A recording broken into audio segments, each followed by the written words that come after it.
I never imagined that one simple wedding invitation would leave me standing in front of nearly 200 strangers, wearing a borrowed smile while my heart threatened to beat right out of my chest.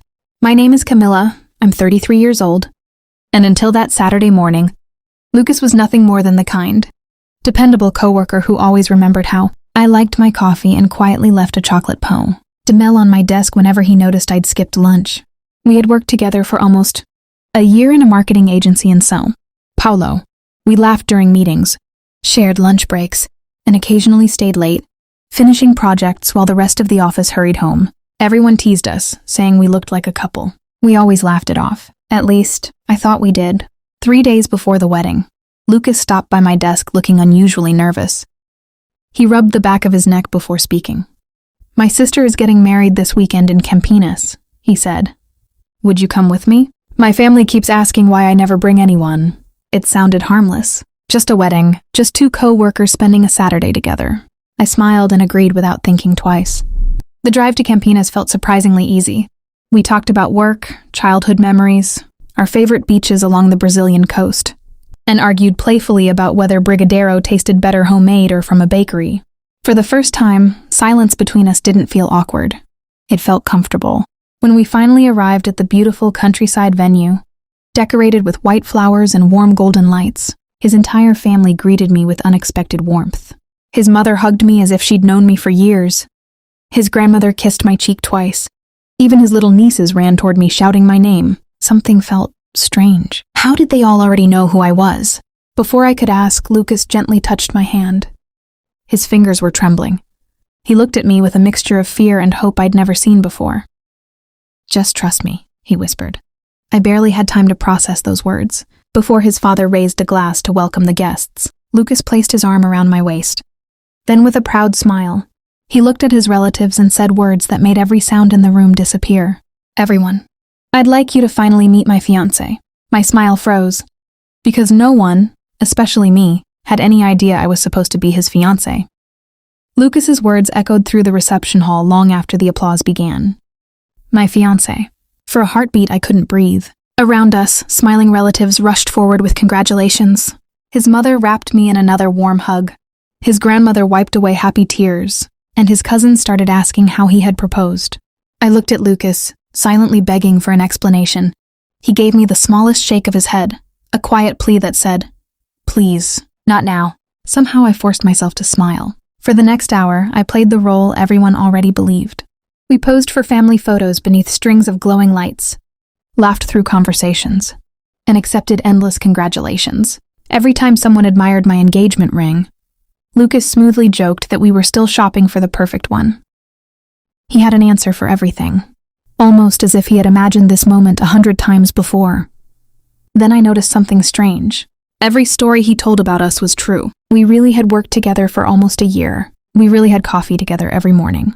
He really did bring me pot de mel whenever I forgot to eat lunch. He even mentioned the rainy afternoon when we had missed the last bus and walked nearly 40 minutes through downtown São Paulo, laughing the entire way. Every memory was real. The only thing he changed was a single word. Co-worker had become fiancé. As the wedding ceremony began, we sat together near the front. I watched his younger sister walk down the aisle while soft music filled the garden. When I glanced at Lucas, I wasn't looking at the confident man everyone else saw. His smile looked forced. His hands were tightly locked together. His eyes kept drifting toward an elderly man sitting quietly in the front row. Lucas's father, there was sadness in that man's face that didn't belong on his daughter's wedding day.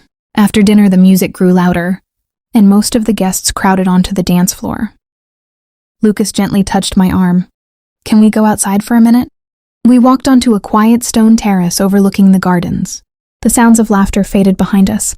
For several seconds, neither of us spoke. Finally, he let out a long breath. "I'm so sorry, Camilla." His voice cracked. "I never wanted to drag you into this." I folded my arms. "Then why did you?" He stared at the lights hanging from the trees before answering. "My father was diagnosed with advanced heart disease 6 months ago." The words hit me harder than I expected. "He has one dream left," Lucas continued quietly. He wanted to believe that both of his children had found someone who truly loved them before he runs out of time. A tear rolled down his cheek. I couldn't lie to him with a stranger. Then he looked directly into my eyes. So I chose the only woman I've trusted every single day for the past year. Before I could answer, someone opened the terrace door behind us. Lucas? It was his father, and from the expression on his face, I realized he had heard far more than either of us intended. Lucas and I turned at the exact same moment. My heart pounded so hard, I could barely hear the music drifting from the reception hall. His father stood a few feet away beneath the warm glow of the garden lights, one hand resting against the stone doorway. For a second, none of us spoke. I was certain everything was over. He had heard enough to know the truth. I'm sorry, I whispered, lowering my eyes. We never wanted to hurt you. Instead of looking angry, he slowly walked toward us with a tired smile. I didn't hear everything, he admitted softly. Only the last few sentences. Lucas immediately stepped forward. Dad, his father gently placed a hand on his shoulder. Let me finish. He looked at me with eyes full of kindness instead of disappointment. Camilla, do you know why I believed my son the moment he introduced you as his fiancé? I quietly shook my head. Because I've been hearing about you for almost a year. I stared at Lucas in disbelief. His father chuckled.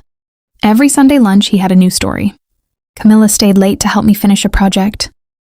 Camilla brought coffee when she noticed I looked exhausted. Camilla always smiles at the security guard before walking into the office. He never realized he was talking about the same woman every single week. Lucas looked completely embarrassed. I didn't. His father smiled. Oh yes, you did. He turned back to me. My son has always been careful with his heart. After losing his mother, he built walls around himself that nobody could climb. I glanced at Lucas. For the first time since we'd met, I saw the sadness he'd spent months hiding behind quiet smiles. His father continued. When he spoke about you, those walls started disappearing. I felt my throat tighten. But today, his father said, taking a slow breath, I also heard something else. He looked directly at Lucas. You said you couldn't lie to me with a stranger. Then he looked at me. That means she was never a stranger to your heart. Silence settled between us.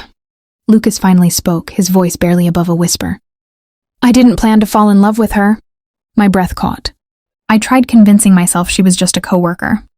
He laughed sadly. But every morning, the first person I hoped to see was Camilla.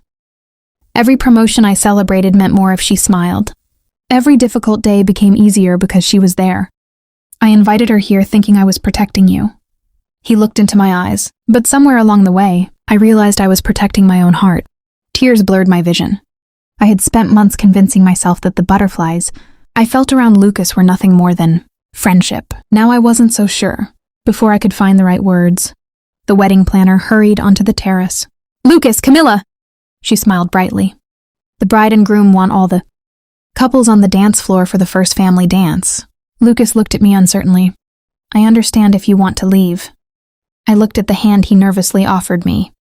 Then I remembered every shared coffee, every late-night project, every quiet conversation that had slowly become the happiest part of my week. Without saying a word, Nat placed my hand in his. Together we walked back toward the lights.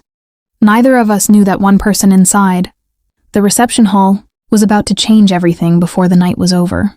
As Lucas and I stepped onto the dance floor, the music softened until it felt as though the entire room had disappeared. His hand trembled slightly in mine. So, he whispered with an embarrassed smile. This is probably the strangest first date in history. I couldn't help laughing. It definitely wins that award. For the first time that evening, nothing felt forced. We weren't pretending anymore. We were simply two people standing closer than we ever had before. When the song ended, Lucas's sister walked over still wearing her wedding dress. She wrapped both of us in a hug. I've been waiting for this day, she said. I frowned. You knew? She laughed. Camilla, my brother has been hopelessly in love with you for months. He just didn't have the courage to tell you. I turned toward Lucas. His face had turned completely red. I was going to tell you, he admitted. Just not like this. Before I could answer, his father slowly approached us. He looked stronger than he had earlier, and the smile on his face carried a quiet peace. He reached into his jacket pocket and pulled out a small velvet box. For nearly 35 years, he said, this ring has reminded our family that the strongest relationships aren't built by perfect timing. They're built by honest hearts. He handed the box to Lucas. No pressure, no expectations. But if your feelings are real, Don't waste another day being afraid. Lucas looked at the ring, then at me. He didn't kneel. He didn't make a dramatic speech. Instead, he gently took both of my hands. I don't want to ask you to marry me tonight, he said softly. That wouldn't be fair. He smiled through tear-filled eyes. But I would love the chance to take you on our very first real date, without pretending to be anything except two people who want to discover where this could lead. I felt tears rolling down my cheeks before I even realized I was crying. I nodded. I'd like that. A year later, we returned to the same venue in Campinas. This time there were no surprises.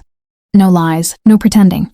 When Lucas introduced me to a few distant relatives who hadn't met me before, he smiled and said, "This is Camila, the woman who became my best friend before she became the love of my life." 6 months after that, under the same warm Brazilian sky, I said yes to the proposal that was finally real. Sometimes life doesn't begin with a perfect love story. Sometimes it begins with one impossible moment that gives two frightened hearts the courage to tell the truth. So let me ask you something. If someone accidentally changed the course of your life with one unexpected sentence, would you walk away? Or would you stay long enough to discover whether fate had been quietly introducing you to your future all along? If you enjoyed my story, I'd love to hear your answer in the comments.